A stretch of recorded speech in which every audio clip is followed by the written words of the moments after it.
Hey Geekz fans, CJ here with Virgil from Full Function Fitness. And today we want to talk about how to fix your flat feet.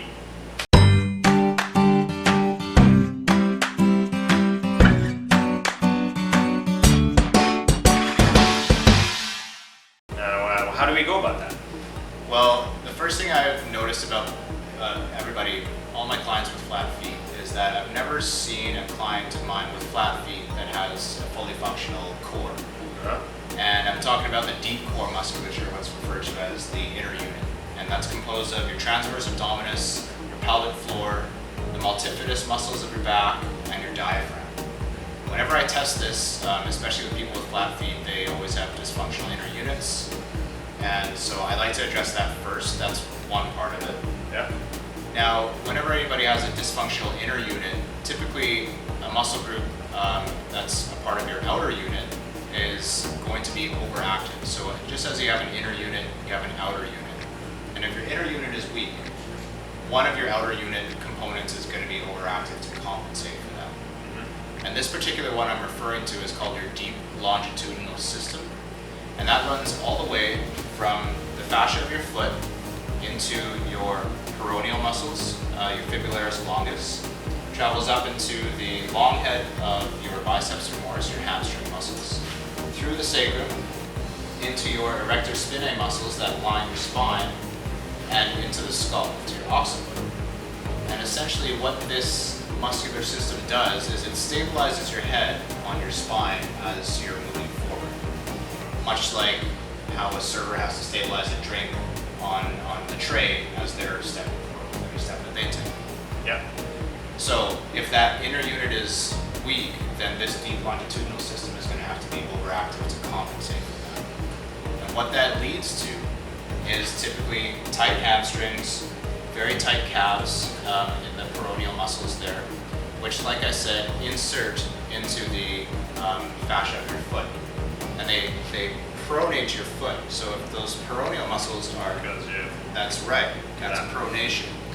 So as they pronate that foot, you've got all that extra pressure on the inside of your foot, and that can cause the arch to eventually just give in and collapse. Yeah, so it may cause the ligaments, obviously, on the spring ligament especially, to stretch out to a point where it's not really holding the arch up anymore. That's right. And then the arch muscles obviously are going to weaken as well unless you work on the strength ligaments. That's exactly that. Yeah. And what other exercises do you recommend to kind of keep the foot from collapsing into it? Well, the first thing you want to do is try to loosen up some of those overactive muscles, starting at the peroneals. And so we can do some fascial release for the foot because, like I said, the muscles insert into the fascia. Mm-hmm. So you can do some fascial release of the foot, and then you can do some fascial release of the peroneals themselves. Yeah.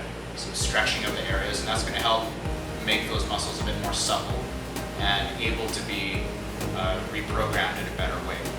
The reprogramming comes in when you do some foot strengthening exercises, such as like towel scrunching or anything that's going to re-engage the arches of the foot in a proper way. Mm-hmm. But then, like I said, you also have to activate that inner unit. So we're going to show you some exercises to get that inner unit functioning properly, and take that and integrate it all into some balancing exercises on the foot, training the foot to have a strong arch and support your weight with an active inner unit at the same time.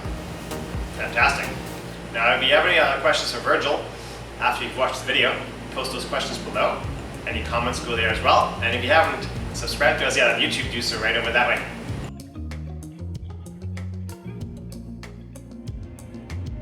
Okay, I'm going to explain the horse stance, aka the bird dog exercise, which is a very good exercise for activating that muscle group I talked about, the inner unit, particularly your transverse abdominis. So you want to set up on your hands and knees. You want your wrists underneath your shoulders. I really like to spread all my fingers out, and your knees underneath your hips. And then from there, you're going to lift your opposite limb. So I'm going to lift my right hand and my left leg. And the first thing you want to focus on doing is reaching. A lot of people try to lift too high and they'll get a lot of compression in their low back. You can eliminate that compression in your low back by activating your transverse abdominis, pulling your tummy upwards, and really lengthening your trunk and reaching with your arm and reaching with the leg. And just that action alone, you're gonna feel this tummy move inwards. So again, reach and reach as far as you can and hold for about 8 to 10 seconds. And during those seconds, if you want to get some motion in, you can draw little circles for stability. But eventually, as long as you're reaching as far as you can, you're going to start to feel activation of your inner unit.